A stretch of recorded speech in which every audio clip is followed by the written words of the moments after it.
The home sale gain exclusion under Section 121 of the tax code is one of the most advantageous parts of the tax code for the average American.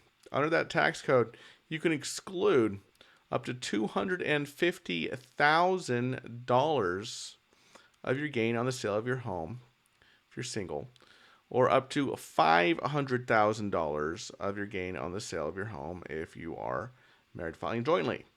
And the states all conform to this, right? The states all follow suit when it comes to the home sale gain exclusion. What's the catch? Well, the catch is you must have lived in the home for at least 2 of the 5 years prior to the sale of the home and lived in it as your primary residence. And you must have owned the home for at least 2 of those 5 years as well. The 2-year period does not have to be consecutive. Okay.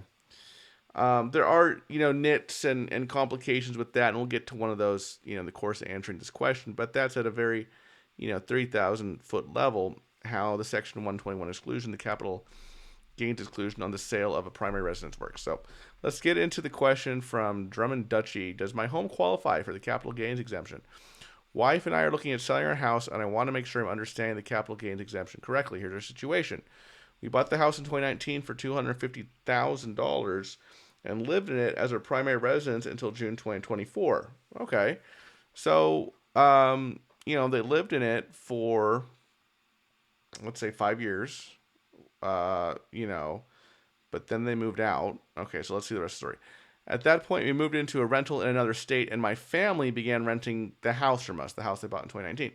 They're now planning to move out, and we don't want to deal with the hassle of renting to strangers. Well, we're so far away. At the same time, we don't want to look at buying on our new state just yet. We're hoping to sell it for $450,000. We're married, filing jointly. As far as I can tell, we qualify for the $500,000 exemption and shouldn't get hit with capital gains. I'm admittedly not well educated with this stuff, though, so I want to check with the tax pros on Reddit. So, yes, Drummond Duchy, it does sound like this sale of this home will qualify for the capital gains exclusion, right? Because what's your, you meet the requirements, okay? If you sell it before June 2026, well, actually, no. You would have to have, so the 5 years, as long as you sell it before June 2027, right? June 2027, it sounds like you'd still meet that 2 out of 5-year rule. And your gain is less than $500,000. I mean, I assume, and yes, you file jointly, right? Because what's the gain here? Well, their basis is $215,000, right? That's going to be, maybe increased by some other things on the closing statement when they bought the house. It's also going to be increased on, some of the improvements that they make to the property over the years, right? And then when you sell it for $450,000, let's say that's top line selling price, well, your gain's also reduced by a lot of stuff in that closing statement when you sell your house, like the real estate commissions and a lot of those closing costs, okay? But even excluding all that stuff, right, basis adjustments, the gain is still would be only about $235,000, which is less than the $500,000 exemption, okay? And we don't have to worry about them having used it, recently, the exemption, because they haven't, right?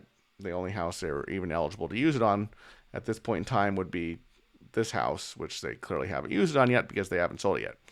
But yeah, so that's kind of at a high level how the capital gain exclusion works on the primary residence under IRC Section 121. I do enjoy answering kind of tax questions like this, so please keep them coming, folks.